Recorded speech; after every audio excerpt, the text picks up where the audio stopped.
I've already lost count of the days since they relieved me of duty. Strange how years of your life can just vanish in the blink of an eye.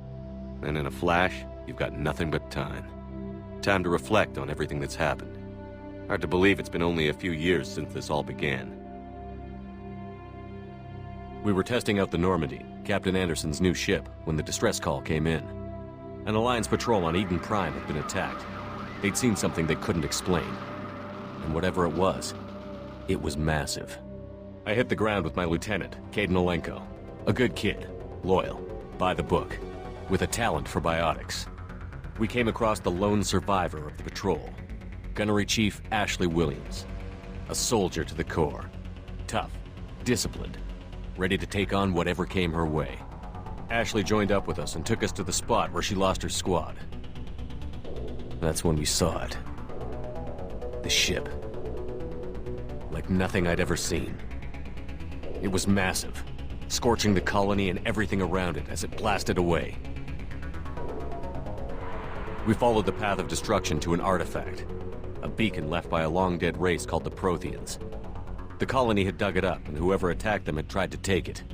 Chief Williams made the mistake of getting too close. It hit her with some type of energy. I grabbed her and threw her out of the way. That's when it hit me. Hard. Every muscle in my body went rigid. I couldn't move, could barely breathe. Everything went black. And then I saw something. A vision. Dream. A nightmare. By the time I woke up, we were halfway to the Citadel on our way to meet the Council. I was expected to explain what I'd seen. Anderson came along. So did Adina, our political representative on the Citadel. With those two heavyweights, it seemed reasonable we could persuade the Council that the ship we'd seen was a potential threat, as was the individual behind the attacks. The main suspect for the Eden Prime massacre was a Turian Spectre named Saren. He'd been seen by one of the survivors from the colony at Eden Prime, and there was some evidence to suggest that the ship was connected to Saren. But even Adina's pointed accusations weren't enough to convince the Council. They just couldn't believe one of their chosen elite Spectres could be guilty of something like that. They needed proof, which meant I needed proof. Fortunately, I wasn't alone in my search. Garrus, another Turian, wanted to help. A top agent for Citadel Security. Despite orders from his superiors that he shouldn't get involved, he told me he was suspicious of Saren, and he had some useful leads. More importantly, he was willing to share them.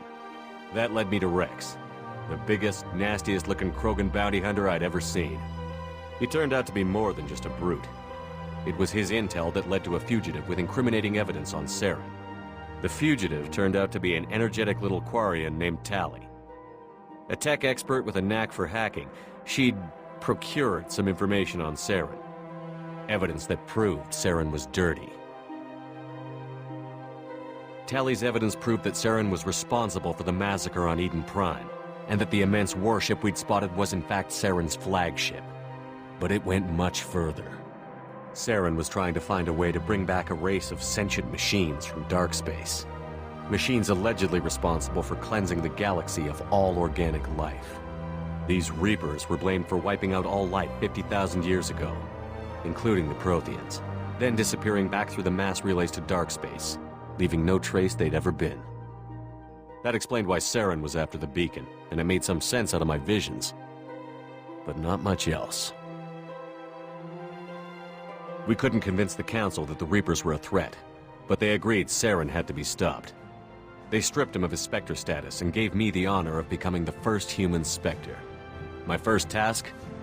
Bring down Saren. Anderson decided to stay behind, giving up his ship, the Normandy. He told me I would need it more than he would. He also pointed me in a direction.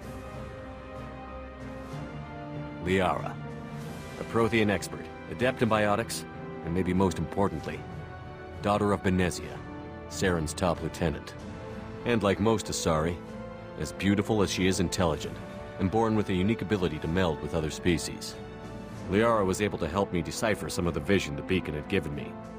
Nothing concrete, but it gave me some clues. And a new appreciation for the Asari. Her technique for accessing my vision was unexpected, but not at all unpleasant. Ashley was a little concerned about the connection I shared with Liara. As commander, I knew either relationship had the potential to interfere with the mission.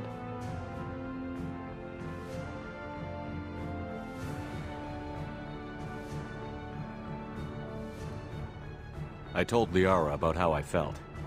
Apparently, she'd felt it too. But we agreed we wouldn't let it get in the way of our mission. Finding Saren. Thanks to Liara's help, we had our next lead. Benezia. Saren had taken her to Novaria, where he'd enslaved a dangerous race of insect-like creatures, the Rachni. He ordered Benezia to use the same technique Liara had used on me to extract information from the Rachni Queen. The Queen's drones were everywhere, and they weren't happy. We had to fight through hundreds of them to get to Benezia. By the time we arrived, Saren was gone. With the information. I tried to reason with Benezia, but Saren had indoctrinated her. He had somehow acquired the ability to control people's actions and wills. Benezia wouldn't surrender, and Liara was forced to watch her mother die in her arms. And I was left with an angry, dangerous Rachni Queen to deal with. She claimed her drones would do no harm if I released her. But the Rachni had terrorized the galaxy before. I couldn't take the chance. I had a mission to do, and an army of angry Rachni would be one more problem I didn't have time to deal with. With Saren's top lieutenant dead, he was quickly running out of time and places to hide. I tracked him down at his base on Vermeer, but we soon learned it was more than a base of operations. It was a breeding ground. Saren was breeding an army of Krogan. He'd found a cure for the genophage, a disease inflicted on the Krogan to prevent them from breeding and taking over the galaxy. But the Krogan Saren was breeding were slaves, mindless beasts that obeyed Saren's will. I had to destroy the base, and all its research. Rex disagreed. Violently. Rex wanted the genophage cure for his people. I tried to convince him to help me destroy it, that these Krogan weren't real. But he wouldn't back down. Fortunately, Rex is smarter than he looks. He realized this wasn't the way to help his people, and that Saren was the real threat. When we finally got to the center of the base, I realized just how close Saren was to completing his plan. He was already in communication with the Reapers. Sovereign, Saren's flagship we'd all assumed was just a ship, was a Reaper. It spoke to me, threatened me. I could feel the menace it had for every living thing. It wanted me dead. It wanted us all dead. And I knew it was capable of doing just that. What I couldn't understand was why Saren would help it. But there was no time to think about it. Sovereign knew where we were. We had to destroy the base and get the hell out. I split up my team in 2 squads, sending Ash with one and Kaidan with the other as a distraction. We had a nuke, and we planned to use it. Before we could detonate the bomb, Saren showed up. We fought. I stalled him to make time for my team. And in talking to him, I realized the truth. It wasn't Saren who was indoctrinating everyone. It was Sovereign. The Reaper. And Saren was in deeper than all of them. He tried to convince me he was still in control. Said he found a way to reduce the Reaper's influence, but he was kidding himself. Or believing the lies Sovereign was telling him. Before I could convince him to stop, he ran, leaving me just seconds to extract my squad mates. I tried, but I wasn't fast enough. I could only save one of them. Ash was a good friend, and a great soldier. But I had to choose, and I chose Kaidan. That was the last time Saren would slip away from me. I knew then, the next time we met, one of us would die. With my team mostly intact, we chased Saren and his army to Ilos, a long-lost planet that had once belonged to the Protheans. As we prepared for what we knew would be a desperate fight, I spoke to my crew. We were just one ship, against Saren's growing army. I assured them all that despite the odds, we could defeat him. But Liara saw through my words. She knew I was hurting after Ash's death. She could sense my doubts. We both knew this mission could be our last. Until that moment, we'd put our feelings aside for the sake of that mission. But why wait? We gave in to each other, and it was perfect. While it lasted. We arrived on Ilos, close behind Saren. Once on the planet, we discovered a Prothean databank that helped me put the final pieces of my vision together. The Reapers had come 50,000 years ago, and every 50,000 years before that, each time purging the galaxy of life. The Protheans had fought and died, like every species before them. But a few survived long enough to leave a parting gift. The Protheans had discovered that the Citadel was the key to controlling the mass relays. By sabotaging the Citadel, they found a way to close the relays to dark space, slowing the Reapers' return, giving us the time we needed to find a solution to stop the Reapers once and for all. Saren knew this. He was leading his army to take control of the Citadel and re-establish the relays to dark space, bringing the waiting Reapers here to destroy us all. We followed him to the Citadel. It was intact, but heavily damaged. He had caught the Council fleets by surprise, and they were only now regrouping. And with Sovereign as his flagship, there was little hope the fleets could counterattack with enough strength to take back the Citadel. But Saren was done running, and I was done chasing him. As the Alliance and Citadel fleets battled Saren's army outside, I cornered the Turian bastard in the Citadel tower and confronted him.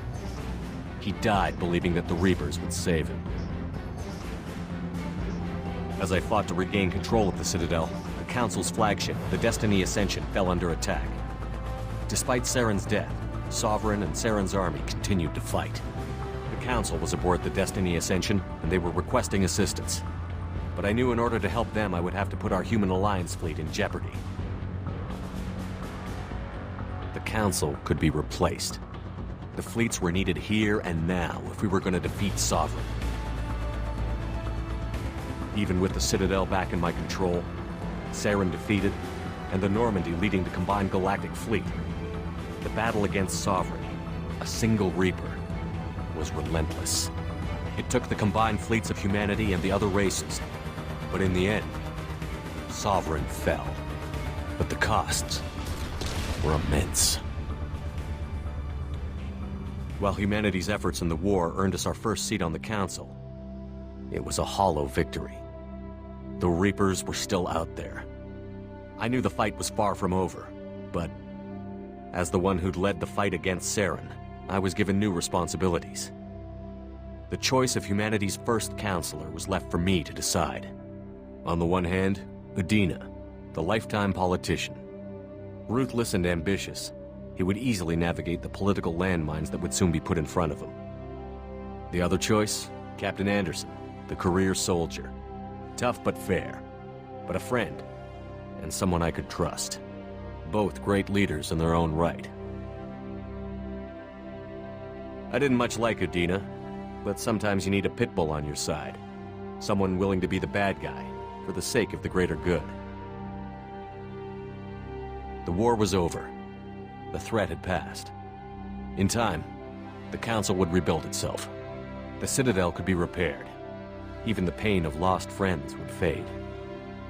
But none of that mattered if the Reapers were still out there.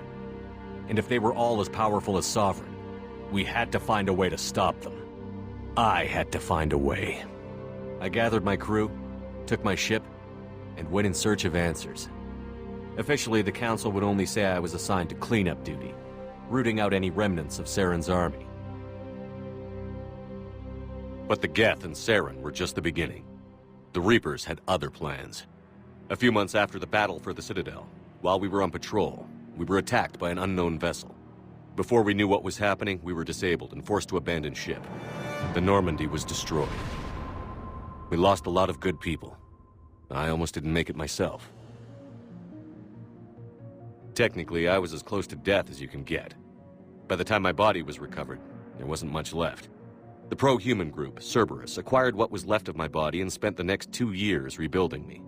My memories, abilities, everything. The person in charge of my recovery was a Cerberus agent, Miranda Lawson. Brilliant and efficient. But before I could be completely rehabilitated, the Cerberus facility we were in was attacked, and was forced to fight my way out. In my condition, I should have died.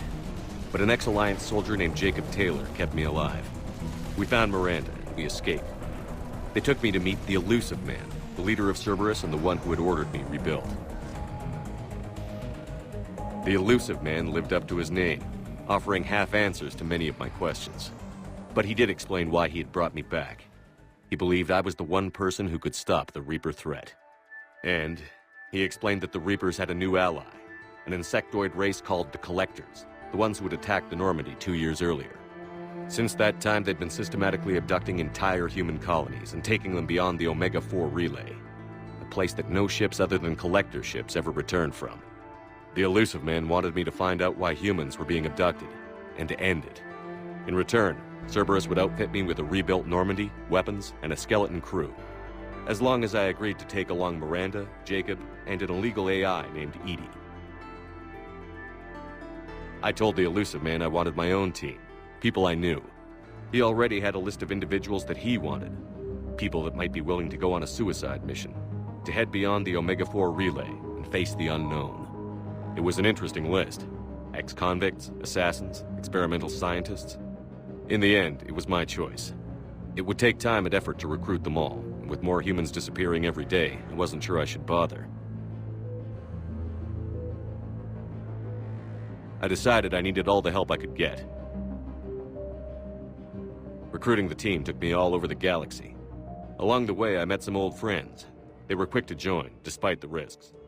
As for the rest, finding them and convincing them to join me on a suicide mission was difficult. But keeping them from killing each other was next to impossible. They only had to stay alive long enough to complete the mission. I wasn't sure what difference it would make if they were happy doing it. But if we were going to survive this, our best chance was to make sure everyone was working together. I tried to recruit and reconnect with a few of my old squad, but they were suspicious of Cerberus. No doubt why they weren't on the Elusive Man's list to begin with. Worse, they had moved on. For 2 years, they'd believed I was dead and lost. Now I was headed off on another suicide mission. If things were going to get better between us, it would take time. But I was running out of time. Maybe once the mission was over, we could try to reconnect. With most of the team recruited, we were getting close. We just needed to figure out how to survive the Omega-4 relay. Our best chance came when we discovered a damaged Collector ship. We went in knowing it could be a trap, but we had to try. What we found there was almost unbelievable. The Collectors weren't a new race at all. They were the twisted remnants of the Protheans, slaves of the Reapers, and humans were the next target.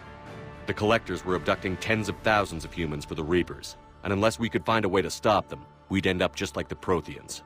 We had to escape before we could find out the secrets of the Omega-4 relay, but we were more determined than ever to put a stop to the Collectors. All we needed now was a way through the relay. EDI had figured out what we needed, and the Elusive Man knew where to find it.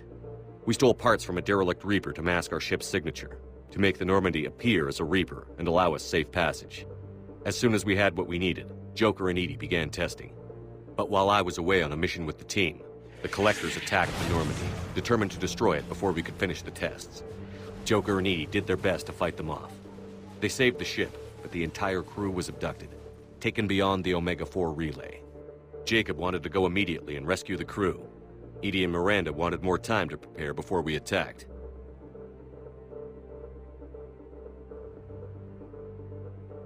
We only had one chance to attack the Collectors. I knew we had to be ready before we went, even if it meant sacrificing the crew. I gathered everyone to go over the plan. We all knew this was likely a one-way ticket. The team was ready, but they were nervous. We knew this could be our last day together. We were scared and looking for reassurance. Some of us found it in each other.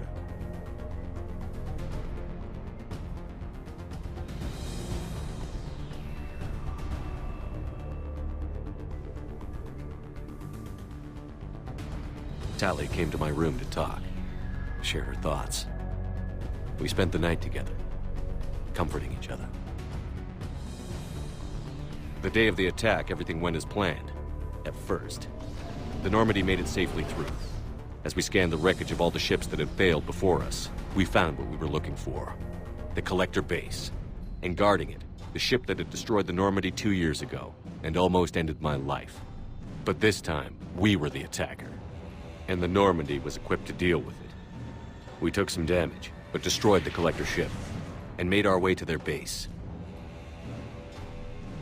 We knew the fighting inside would be brutal. We arrived intact, but the team wasn't strong enough to withstand the assault. Eventually, we made it to the heart of the base. To this day, I can hardly believe what we saw there. The collected humans had been dissolved, transformed and repurposed to create the frame for a new Reaper. A massive human Reaper abomination. We had no choice but to destroy it. The battle caused severe damage to the base, but we needed to destroy it completely. As I prepped explosives to finish the job, we received a message. The Illusive Man. He didn't want us to destroy the base at all. He wanted to preserve it. He wanted to study how the humans were transformed into the abomination we'd seen. To use the technology of the Collectors to help defeat the Reapers. I always suspected the Illusive Man had his own motives, but I couldn't agree with him on this. We had stopped the Collectors. We would find a way to stop the Reapers without sacrificing our morality in the process. We destroyed the base, completely, and escaped back through the Omega-4 relay. The mission was a success, and in the end, the whole team made it out alive. And though the crew was killed before we could rescue them, they didn't die in vain. We stopped the Collectors, and we stopped the Reapers from creating their abomination. And we bought everyone just a little more time. If only there was more time. The Reapers are still coming. Every day a bit closer. I handed every piece of intel on the Collectors and Cerberus over to the Alliance brass. They're not sure what to make of it, but at least they're listening. I just hope they figure out what to do about it soon, before time runs out for all of us.